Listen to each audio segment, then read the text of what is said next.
আসসালামু আলাইকুম রহমতুল্লাহ। ভিডিও স্ক্রিনে দেখতেই পাচ্ছেন সুপারি চারা তুলতেছি। আমাদের লেবুর গাছের অর্থাৎ সুপারি বাগানে লেবুর গাছের যে গাছগুলো আছে সেই গাছগুলোর নিচে এই সুপারি চারাগুলো দেওয়া হয়েছিল আর কি। কারণ এখন সেই লেবুর গাছের মানে ফলন সেট করার জন্য আমরা সেই সুপারির গাছের চারাগুলো এখান থেকে তুলে সরিয়ে দিতেছি এবং আমাদের অন্যান্য জায়গায় কিছু জায়গা ফাঁকা আছে, সেই জায়গায় এই চারাগুলো নিয়ে লাগাবো আর কি।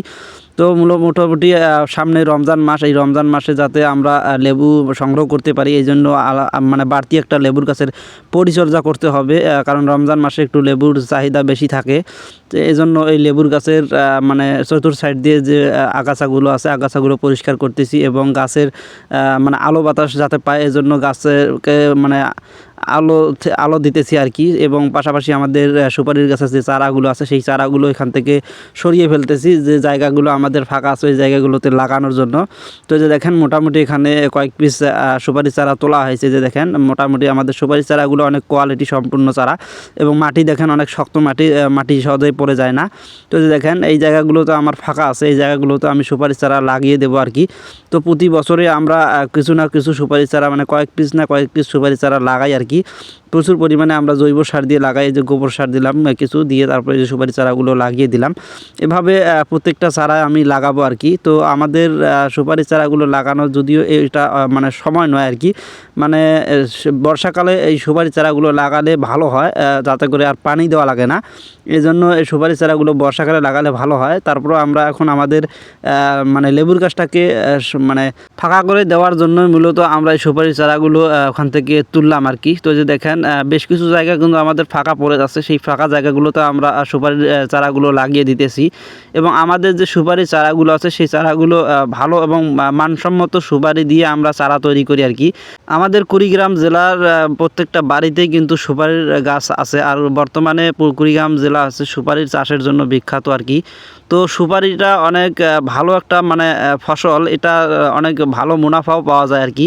একটি গাছ থেকে প্রায় 1000 থেকে 500 টাকা প্রতি 6 মাসে অর্জন করা মানে সম্ভব আর কি। তো একটা সুপারির গাছ থেকে আমি প্রতি বছরে যদি 1000 বা 500 টাকা পাই, তাহলে আমার সে সুপারির গাছটা না লাগিয়ে অন্য কিছু না লাগিয়ে সুপারির গাছ লাগাটাই হচ্ছে উত্তম।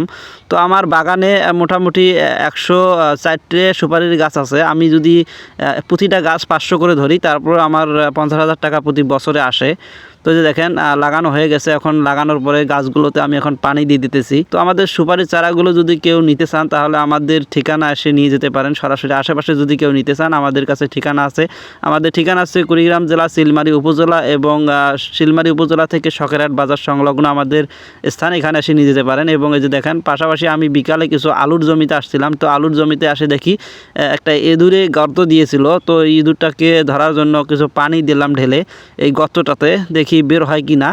তো মোটামুটি আশা করা যায় মনে হয় ইঁদুরটা গর্তের মধ্যে নাই। বেশ অনেকক্ষণ ধরে পানি দিলাম কিন্তু ইঁদুরটাকে মানে বের হলো না আর কি। তো বের না হলে তারপরে আমি ইঁদুর জায়গাটাতে সুন্দরভাবে সব গর্তগুলো ভালোভাবে দেখলাম আর কি, যে কোথাও অন্য কোনো গর্ত আছে কিনা, কিন্তু বেশি মাটি তোলে নাই, অল্প মাটি তুলেছে। মনে হয় ইঁদুরটা এখানে গর্ত দেওয়ার পরে দেখছে খাবার নাই, এজন্য পরবর্তীতে সেই ইঁদুরটা এখান থেকে চলে গিয়েছে। তো যাই হোক এইভাবে পানি দিলাম, যখন ইঁদুরটা পাইলাম না তখন সুন্দর করে গর্তটা আবার মানে নতুন করে বদ্ধ করে দিলাম। এখন যদি ভিতরে থাকে তাহলে আবার নতুন করে মাটি তুলবে, তারপরে আমি আবার পানি দিয়ে তাকে বের করব। তো সবাই ভালো থাকবেন, আল্লাহ হাফেজ।